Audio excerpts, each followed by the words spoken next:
শব্দ ছাড়া বাকি সবকিছুকে যদি একটি পাল্লায় রাখা হয়, একটি হাতে রাখা হয়, আর লা ইলাহা ইল্লাল্লাহ এই বাক্যকে যদি অপর হাতে অপর পাল্লায় রাখা হয়, তাহলে লা ইলাহা ইল্লাল্লাহর পাল্লা ভারী হবে।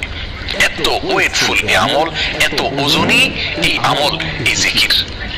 অর্থাৎ আল্লাহ সুবহানাহু ওয়া তাআলা মুসা আলাইহিস সালামকে যে বার্তা দিলেন সেটি হলো লা ইলাহা ইল্লাল্লাহর চাইতে ওজনী, এর চাইতে ওয়েটফুল, এর চাইতে ভারী, এর চাইতে শ্রেষ্ঠ, এর চাইতে মর্যাদাপূর্ণ কোন জিকির আল্লাহর জমিনে আর নাই।